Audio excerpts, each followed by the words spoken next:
যে দেশে সরকারের সাথে বিরোধী দলই কথা কয়া পারে না, ওই দেশে মনে করেন আমি একটা রিক্সাওয়ালা হইতেছি গিয়া ছাগলের 3 নাম্বার বাচ্চা। হ্যাঁ, ওই প্রথম 2টা বাচ্চা দুধ খায় আর পিছনের বাচ্চাটা ম্যামা করে দৌড়ায়, আমি হইতেছি ওই বাচ্চাটা। আমার মতো রিক্সাওয়ালারা বা শ্রমিকরা যদি 8-10 জন 2000-3000 পয়রা মইরাও জায়গা, এই দেশের সরকারের বা বিরোধী দলের কারো কোনো কিছু যায় আসে না। আমরা আসলে কথাটা কইলেও বা কি কমবো বা আমগো কথাটা কি ঠিক মতো পৌঁছাইবো কিনা জায়গা মতো, এটা তো ভাবার বিষয় ভাই। আচ্ছা ভাই, এই যে ভালো একটা কথা বলেছেন যে বিরোধী দল তো আন্দোলন করছে, সংগ্রাম করছে, অনেকে জেল খাটছে। এই বিরোধী দলের আন্দোলন নিয়ে আপনি আসলে কি বলতে চান?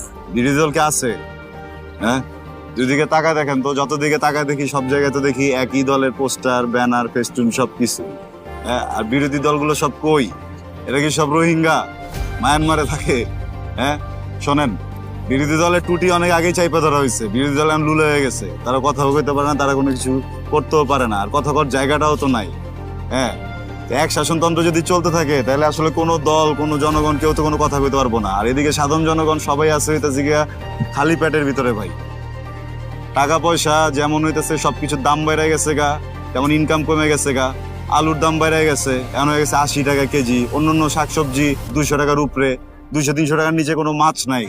হ্যাঁ, আমি মনে করেন যে এখানে এই বেলার ভিতরে খ্যাপ মারলে 400-500 টাকা আইতো, সেখানে এখন আইছে খালি 80 টাকা। 1 কেজি চালের দামই 80 টাকা। তা আমি যে বাড়িতে ফেরত যাবো 80 টাকা দিয়া আমার পরিবারের জন্য চাল নিমু, নাকি মাছ নিমু, নাকি আলু নিমু, নাকি ডাইল নিমু, আমি তো এই চিন্তায় বাঁচতেছি না ভাই।